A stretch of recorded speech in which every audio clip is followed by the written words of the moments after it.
성령님은 지금도 말씀하고 계십니다. 많은 사람들은 하나님의 음성이 과거에만 있었던 특별한 사건이라고 생각합니다. 그러나 하나님은 지금도, 오늘도 우리의 삶 가운데 말씀하시는 분입니다.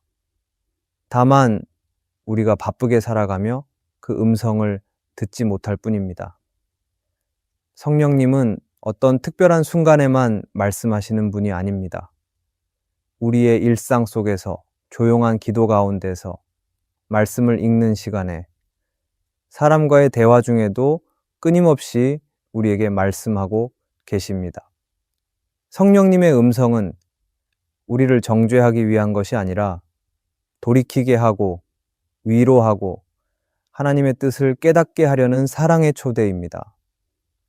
오늘 이 시간 우리는 성령님이 어떻게 말씀하시는지를 살펴보며 그분의 음성을 듣는 마음의 귀를 다시 열어보려 합니다. 성령님은 말씀이 멈춘 분이 아니라 지금도 조용히 그리고 분명하게 우리를 향해 말씀하시는 분입니다. 첫째, 성령님은 우리의 내면 깊은 곳에 감동을 주십니다. 하나님의 음성은 외부의 큰 소리나 특별한 사건을 통해서만 들리는 것이 아닙니다. 성령님은 종종 아주 조용하고 부드럽게 우리의 마음 깊은 곳에서 말씀하십니다. 사람들은 흔히 뭔가 특별한 일이 일어나야 하나님께서 말씀하신다고 생각하지만 실제로 성령님의 음성은 우리가 아주 평범하게 살아가는 순간에도 마음속에서 들려옵니다. 그것은 갑자기 떠오른 말씀일 수도 있고 멈춰야 할 때 느껴지는 강한 부담일 수도 있고 누군가를 위해 기도하고 싶은 마음이 생기는 것이기도 합니다. 이 모든 감동은 성령님께서 우리 안에서 역사하시는 증거입니다. 성령님은 소리 지르지 않으십니다. 대신 깊은 감동으로 우리를 이끄십니다. 누군가를 용서해야 한다는 생각이 떠오를 때, 말씀을 더 가까이 해야겠다는 갈망이 생길 때, 내가 했던 말과 행동이 마음에 걸릴 때, 그것은 단순한 기분이나 양심의 작용이 아니라 성령님의 감동일 수 있습니다. 성령님은 우리 내면의 영적인 감각을 일깨우십니다. 그래서 이전에는 전혀 문제라고 느끼지 못했던 행동들이 어느 순간부터 마음에 걸리기 시작합니다.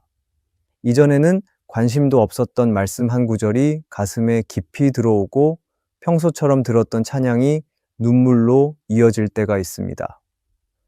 그것은 성령님께서 지금 우리에게 말씀하고 계시다는 증거입니다. 사도 바울도 성령님의 내면의 감동을 따라 살아갔습니다. 그는 복음을 전하려 여러 지역으로 가는 여정 가운데에서 성령님이 가지 못하게 막으신 길이 있었다고 고백합니다.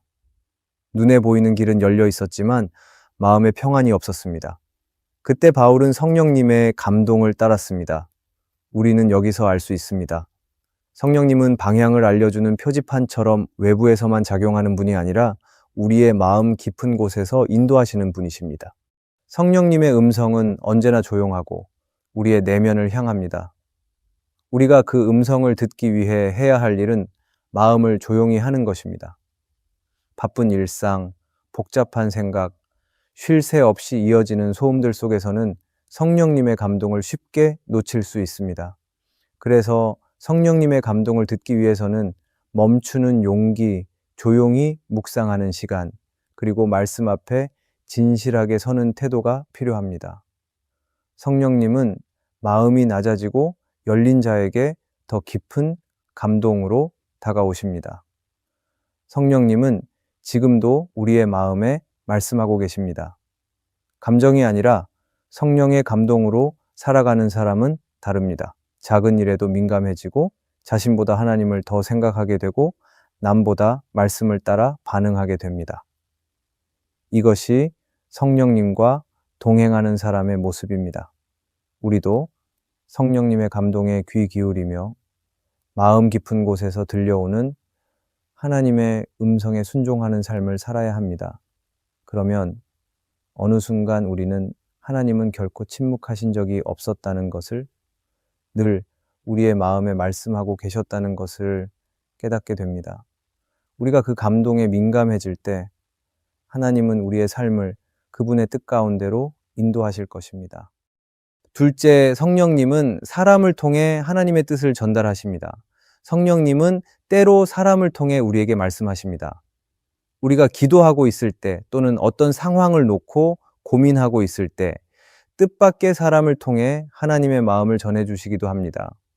설교 말씀이나 성경 공부를 통해 들은 말씀이 마음에 꽂힐 수도 있고 믿음의 공동체 안에서 나눈 짧은 대화가 내 영혼을 흔들기도 합니다.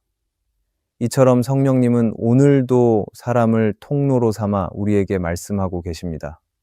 그 사람이 꼭 목회자이거나 영적으로 특별한 사람이 아닐 수도 있습니다. 평범한 친구, 가족, 때로는 어린아이를 통해서도 하나님은 말씀하십니다. 우리가 듣고자 하는 마음만 있다면 그 말이 하나님의 음성처럼 우리 안에 깊이 들어오게 됩니다. 성령님께서 사람을 통해 말씀하실 때는 우연처럼 보이기도 합니다. 어떤 날, 평소처럼 누군가와 나눈 대화 가운데 내 마음이 뜨거워지고 꼭 나에게 하시는 말씀처럼 들릴 때가 있습니다. 그때 우리는 알아야 합니다. 지금 성령님께서 이 사람을 통해 내게 말씀하고 계시다는 것을. 성령님은 오늘도 하나님의 뜻을 깨닫게 하기 위해 다양한 사람을 사용하십니다. 내 삶이 흔들릴 때, 낙심 중에 있을 때, 결정을 내려야 하는 순간에 하나님의 사람을 보내주셔서 그 입술로 하나님의 지혜와 위로를 들려주시기도 합니다. 그래서 성령님의 음성은 때때로 사람의 말처럼 들릴 수 있지만 그 말 속에 담긴 진실과 감동은 우리의 마음을 움직이게 만듭니다.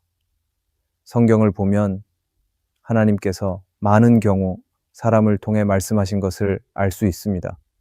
나단 선지자는 다윗 왕에게 찾아가 하나님의 뜻을 전했습니다.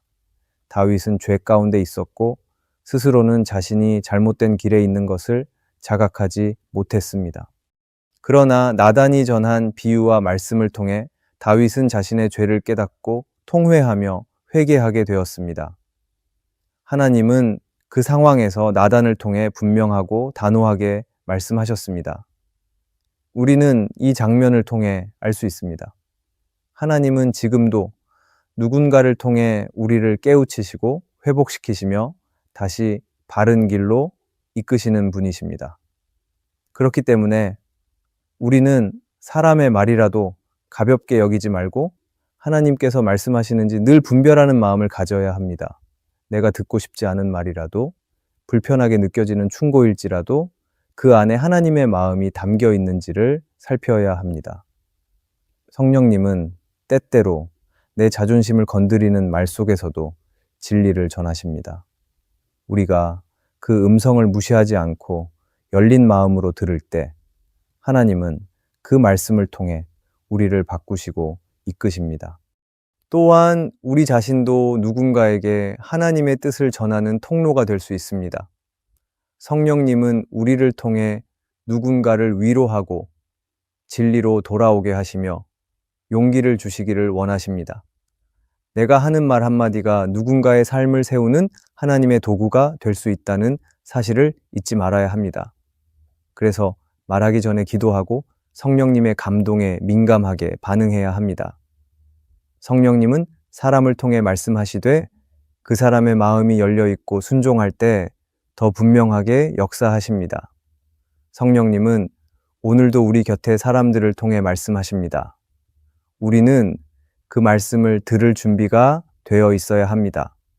하나님이 사용하시는 그 음성에 귀 기울이고 때로는 그 음성에 순종하여 누군가에게도 말씀을 전하는 삶을 살아가야 합니다.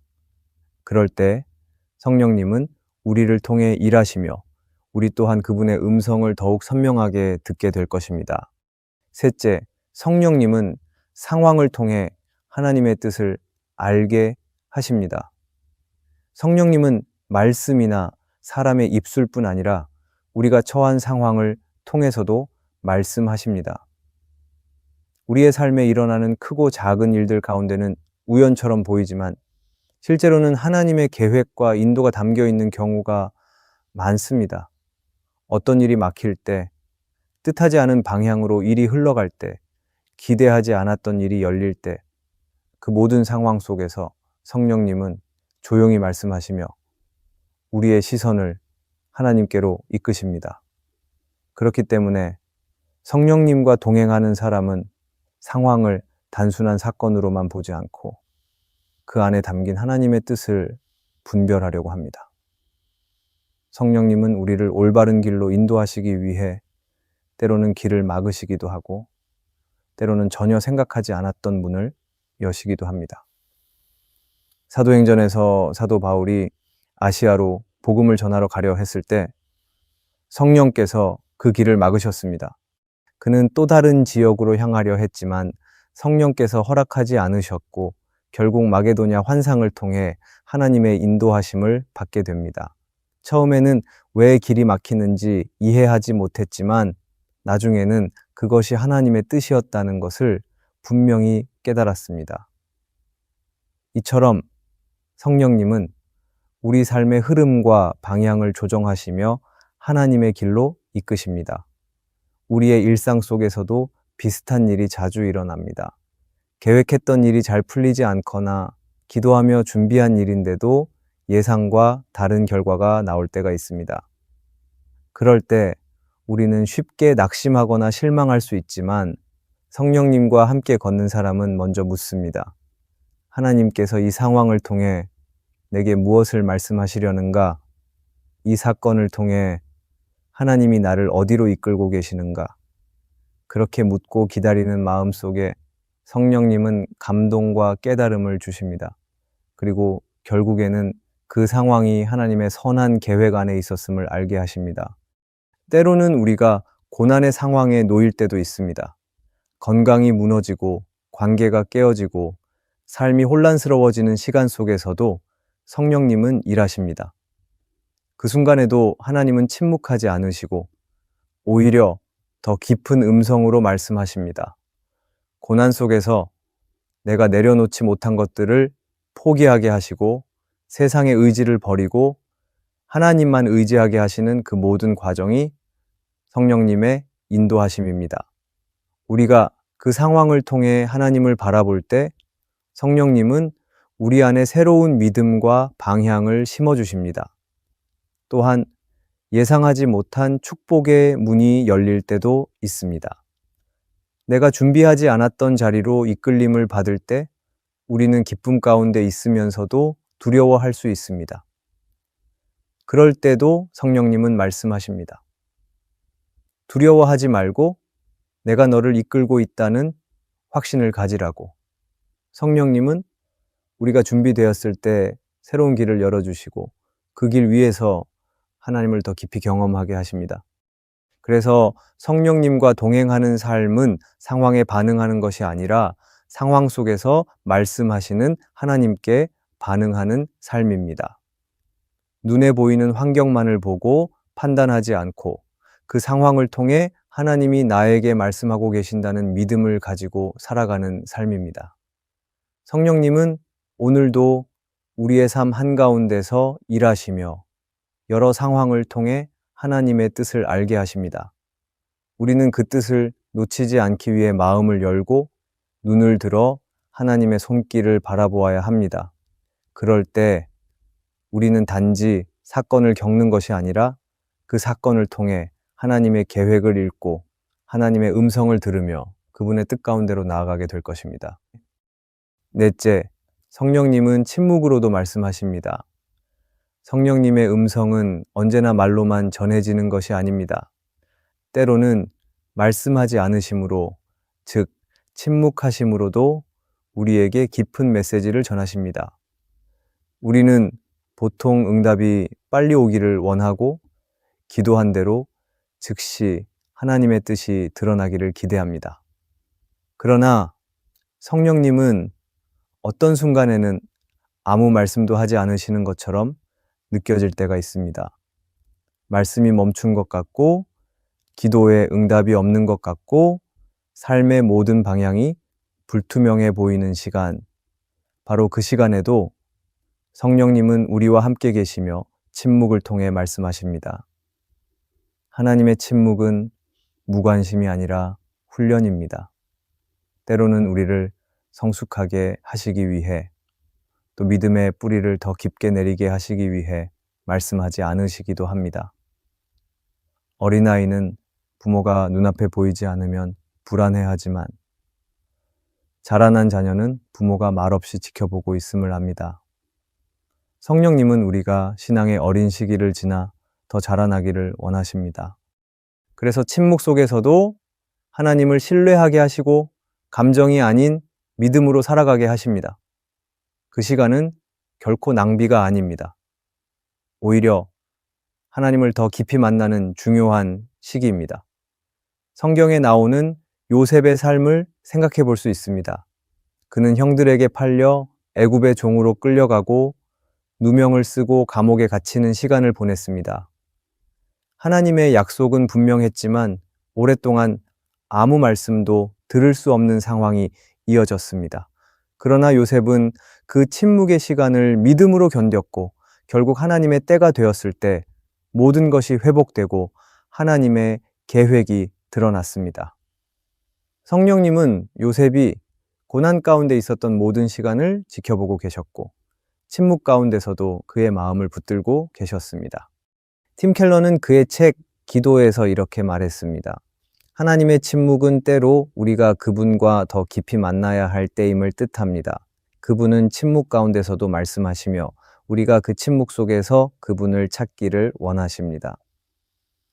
이 말처럼 침묵은 오히려 하나님의 깊은 메시지일 수 있습니다. 하나님은 우리에게 응답을 미루시는 것이 아니라 더 깊은 깨달음과 성숙을 준비시키고 계시는 것입니다. 그래서 성령님과 동행하는 사람은 침묵의 시간에도 하나님을 원망하지 않습니다. 오히려 그 침묵을 통해 자신을 돌아보고 하나님의 뜻을 더 진지하게 묵상합니다. 기도해도 즉시 응답이 없는 이유가 무엇인지 생각하며 내 안에 순종하지 않았던 부분은 없는지, 하나님의 뜻보다 내 생각을 앞선 부분은 없었는지 돌아보게 됩니다. 이처럼 성령님의 침묵은 우리를 멈추게 하고 정결하게 하고 겸손하게 만드는 도구가 됩니다. 우리도 기억해야 합니다. 성령님은 침묵 속에서도 역사하시는 분입니다. 그분의 음성이 들리지 않는다고 해서 그분이 멀리 계신 것이 아닙니다. 오히려 가장 가까이서 우리를 붙들고 계시며 침묵이라는 방식으로 우리의 믿음을 시험하고 계십니다. 그 시간 동안 우리는 더 깊은 신뢰를 배우게 됩니다. 그리고 때가 되면 성령님은 분명한 길을 열어주시고 우리가 마땅히 가야 할 길로 인도해 주십니다. 그러므로 침묵은 끝이 아닙니다. 그것은 하나님의 또 다른 방식입니다. 지금 하나님의 음성이 들리지 않는다고 느껴질 때 낙심하거나 불안해하지 말고 그 침묵 속에 숨겨진 하나님의 메시지를 찾으시길 바랍니다.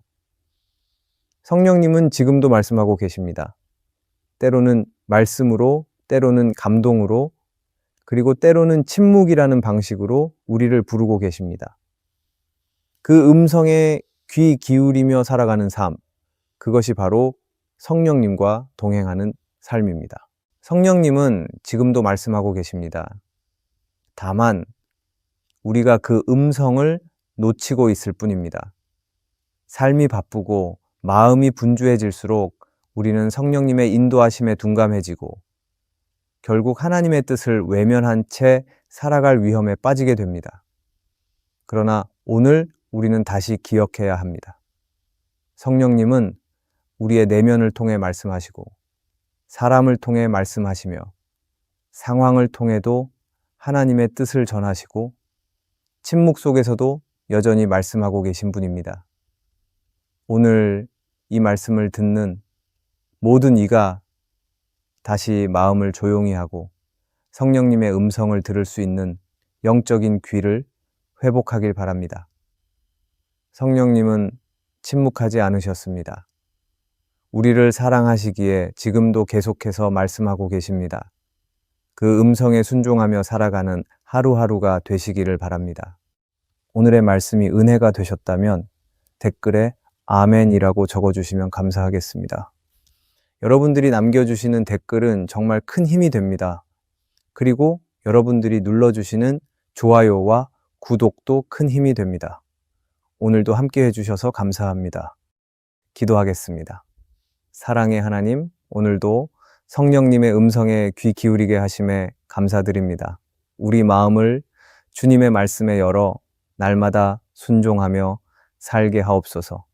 세상의 소리에 흔들리지 않고 성령님의 인도하심을 따라가게 하옵소서. 말씀하시는 주님의 세밀한 음성을 분별하는 지혜를 주옵소서. 우리의 삶이 성령님의 뜻에 합당한 열매로 가득하게 하옵소서. 예수님의 이름으로 기도합니다. 아멘.